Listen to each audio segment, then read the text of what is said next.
What's going on, everybody? GemMint here, and this is day 2 of our week O Halloween.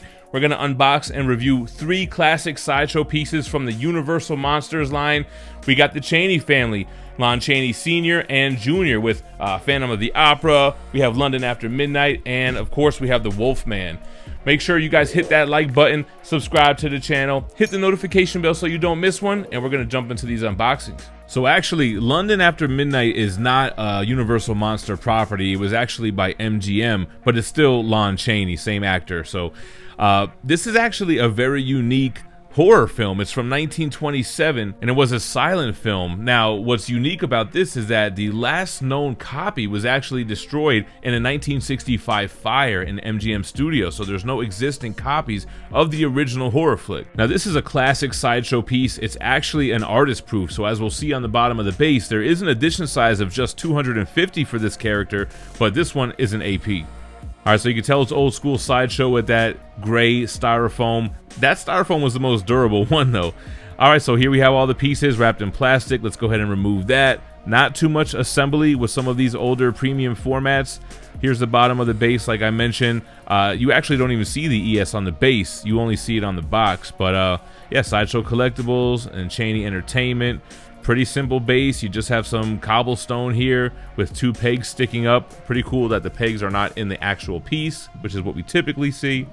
This one does have a little lantern that you can actually undo the handle and get it in his hand. And speaking of his hand, that's a whole other thing. We'll get into that. But man, that creepy face. So it's got real hair. The paint applications hold up on that face, man. Fabric hat, fabric clothing here for everything basically.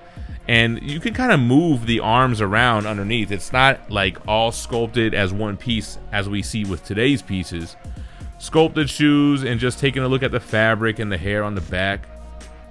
We'll plop down the base on the turntable here. All right, now let's go ahead and get the statue keyed in here. So you have to really be very level to get this to go in at the same time. I actually had to push it down a little bit more later. And speaking of the hand, I just left the arm down with him holding the lantern. Like when I lifted the arm up a little bit, I didn't want to break it. It's not my piece. But I still think it looks good hanging down by his side. So yeah, like I said with the base, not much going on, but you have good detail and paint applications in the texture of the stone there. You have the grout, pretty simple and plain, but it does the trick. Like I said, old school Sideshow piece, so not as elaborate as today's pieces.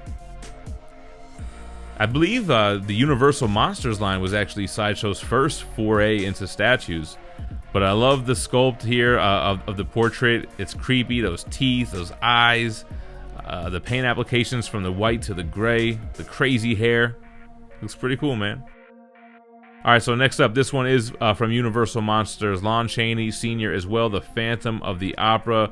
Here's a look at the art box. Art box was even looking good back in the day. You have the whole kind of curtain scene going on the back here as well. Now, we're used to seeing the Phantom with his mask on, which is iconic. This one is maskless, and you can see the horrific face that he's covering up. So same type of styrofoam here. Let's go ahead and lift off the lid. And here we go. So he is all one piece. So this is just the base and the figure.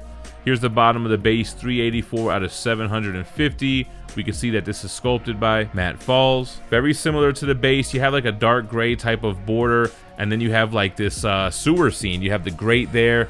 And actually, when I flip it around, you can actually see the water underneath it. So that's a pretty cool look. But like the underground layer where the Phantom resides. This face sculpt is a little bit different, right? The teeth are more grotesque looking. He doesn't have a sinister look in his face. I think he's more of a tragic character anyway. A lot of mixed media on this piece, all fabric for the clothing. You can see the sculpted hands here with the veins and fingernails. Sculpted shoes, and you got that peg on his left foot. Got that cape, it's like a velvet type of fabric. Let's go ahead and plop this base down on the turntable. Now this one will key in much easier. There we go. All right, and there we go. So very simple on this one, man. Just kind of standing straight up on this flat base. It does have some good detail in it as well. Like I said, just not a lot going on, but it's still well done for an older piece too. Here's a better look at the Phantom here. So he's pretty grotesque. He's got more of a yellowish skin tone, the sculpted hair on top with his balding skull, those bags under his eyes. I'm not really sure what's going on with the pose here. He's just kind of all contorted whatever which way. Before we get into the Wolfman, a quick shout out to our sponsor, Street Level Hero. SLHLA.com has exclusive variants with new drops every Tuesday and Thursday. They have this awesome, amazing Spider-Man variant here for issue 79, which is done by Gabriel Del Otto. You can save 10% off of that by using the code GemMint at checkout, and that's good for any item on the shop, anytime you shop there. Just like their sister site, THATSPIDERMANBOOTH.com. Now, they have $30 mystery boxes where you're guaranteed 5 comics of retail value, but one of those boxes for this round is going to have their GP, their giveaway prize, which is an amazing Spider-Man 129, the first appearance of the Punisher in an ungraded copy. This round ends on November 11th. Use the same code GemMint to save 10% on a box during this round or anytime you pick up a box. All right, guys, here we go. So continuing in the family tradition, you have Lon Chaney Jr. as the Wolfman. So this is a classic Universal monster character. I know the Phantom of the Opera maybe isn't as popular, and I do have some more well-known Universal monster statues to unbox for tomorrow, but this is the Wolfman, the werewolf, if you will. And we're just, taking a look at the art box here. Gray styrofoam on this bad boy as well. Taking off the lid, some old tattered tissue paper.